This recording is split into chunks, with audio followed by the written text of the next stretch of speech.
SSC के exams में कई बार कुछ ऐसे क्वेश्चंस आ जाते हैं जो कंट्रोवर्सी क्रिएट कर देते हैं। और कुछ बच्चों के केसेस में क्या होता है कि इंग्लिश ही रिजेक्शन का और सिलेक्शन का दोनों का कारण बनता है। बच्चों के कई बार मैसेज कॉल आते हैं कि सर हम इस तरीके से इंग्लिश को कैसे सीख सकते हैं। अननेसेसरली एक कन्फ्यूजन जो होता है बच्चों में आ जाता है। तो ऐसा ही क्वेश्चन अभी मैं आपके साथ में डिस्कस करने जा रहा हूँ।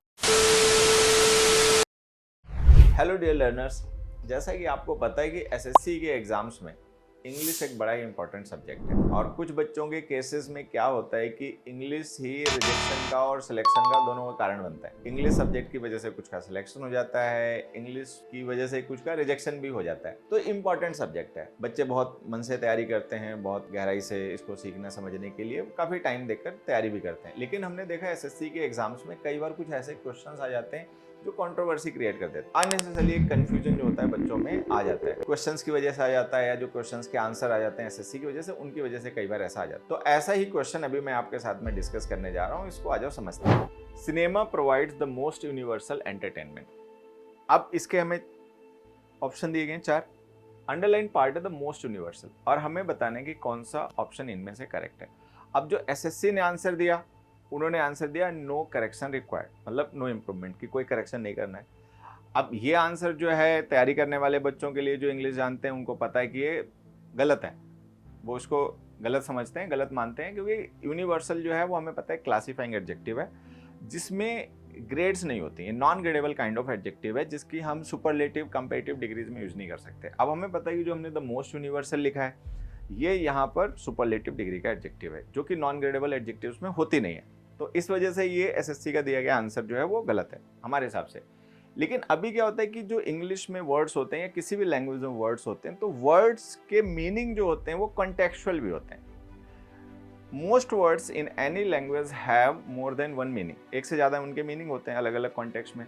तो ये जो क्वेश्चन है एसएससी ने जो इसका आंसर दिया है, एक पॉइंट ऑफ व्यू से हम देखें तो वो सही है। जैसे हम यहाँ पे इसको आप ऐसे अटेम्प्ट कर सकते हैं कि ये जो हमने यूनिवर्सल लिखा ना, ये एक एडजेक्टिव है, और ये एडजेक्टिव हमने यूज किया एंटरटेनमेंट नाउन के लिए। अगर हम यूनिवर्सल एडजेक्टिव से पहले ए या एन आर्टिकल लिखेंगे तो हमें पता है कि एडजेक्टिव से पहले जो हम आर्टिकल्स लिखते हैं वो आर्टिकल्स नाउन के लिए यूज होते हैं, क्योंकि वो डिटर्मिनर होते हैं। नाउन हमारा यहाँ पे एंटरटेनमेंट है। एंटरटेनमेंट जो है वो अनकाउंटेबल नाउन है। अनकाउंटेबल नाउन के साथ में ए एन आर्टिकल यूज नहीं होते। तो ये दो ऑप्शन तो आप ऐसे ही हटा दीजिए कि ये दोनों ऑप्शन तो आंसर होने से रहे। Entertainment is an uncountable noun.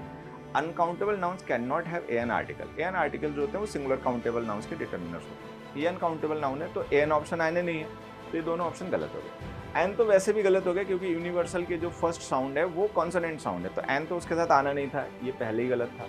ठीक है, आर्टिकल के कॉन्सेप्ट से। ए इसलिए गलत है क्योंकि जिस नाउन को डिस्क्राइब करना है वो नाउन अनकाउंटेबल है, तो ये भी गलत हो गया। अब हमारे पास दो ऑप्शन है, या तो हम लिखें मोर यूनिवर्सल, या हम लिखे रहने दें the most universal. More universal आप लिख नहीं पाओगे, क्योंकि मोर यूनिवर्सल कंपैरेटिव डिग्री उसका यूज तभी करोगे जब आप इस का सिनेमा का कंपैरिजन किसी दूसरे ऑब्जेक्ट से कर रहे होंगे। कंपैरेटिव डिग्री तभी आएगी।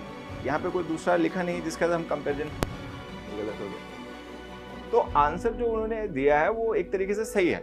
हम इससे कंफ्यूज हो गए, हम इससे परेशान हो गए, वो एक अलग बात है, क्योंकि हमने उसको कॉन्टेक्स्ट से रिलेट नहीं किया। हम इंग्लिश को पढ़ते समय क्या करते हैं, याद कर लेते हैं। कोई रूल है, ऐसा नहीं होता है, ऐसा होता है, और हमने बस उसको याद कर लिया।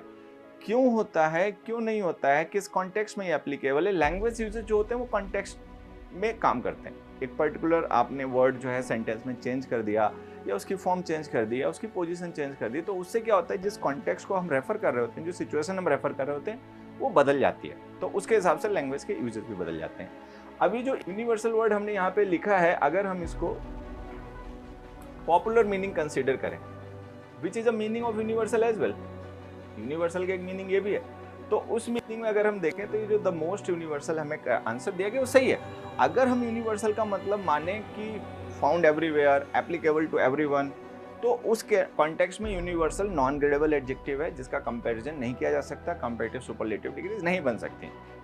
तो हमें पता है कि सिनेमा के साथ में आप यूनिवर्सल का वो यूज भी नहीं मान सकते, क्योंकि सिनेमा का मतलब है एक ऐसा एंटरटेनमेंट जो पॉपुलर है। ठीक है, गाँव के लोग भी सिनेमा देखते हैं। ठीक है, अलग बात है कि स्क्रीन फोन की होती है या टीवी की होती है, लेकिन सिनेमा वो भी देखते हैं। तो सिनेमा के साथ जो हम यूनिवर्सल एडजेक्टिव यहाँ पे यूज कर रहे हैं, तो यूनिवर्सल का वो मीनिंग भी नहीं है जिसके लिए आप पढ़ते हो कि इसका कंपैरिजन नहीं हो सकता। यहाँ पे इसका मतलब पॉपुलर है, तो उस हिसाब से जो एसएससी ने आंसर दिया वो सही है। ये इसका जस्टिफिकेशन है। बच्चों के कई बार मैसेज कॉल आते हैं कि सर हम इस तरीके से इंग्लिश को कैसे सीख सकते हैं, हम इतना डेप्थ में चीज़ों को समझ पाएँ, इसके लिए हमें क्या करना पड़ेगा, हम क्या करें कि इंग्लिश को सीखें तो डाउट्स और कन्फ्यूजन्स ना आए, चीज़ें क्लियर होती चली जाएँ। इसके लिए हम आपके लिए लेकर आए हैं फाउंडेशन 5.0 बैच, जिसको आप ज्वाइन कर सकते हैं और अच्छे तरीके से अपने इंग्लिश सब्जेक्ट की तैयारी कर सकते हैं। इसमें कंबाइंड बैच भी है। कंबाइंड बैच में आपको सारे सब्जेक्ट जो हैं वो एक साथ में मिलेंगे। सब्जेक्ट स्पेशल बैच भी है। आप केवल इंग्लिश की तैयारी करना चाहते हैं तो इंग्लिश का बैच है, उसको आप ज्वाइन कर सकते हैं। बच्चों का ऐसा रहता है कहना कि सर जी इसकी फ़ीस ज़्यादा है, हम इतना अफोर्ड नहीं कर सकते, थोड़ा फ़ीस में अगर कोई डिस्काउंट हो जाता तो सही हो जाता। तो उस बात को भी ध्यान में रखते हुए हम आपके लिए लेकर आए हैं एक कोड इंग्लिश 40 ENGLISH 40।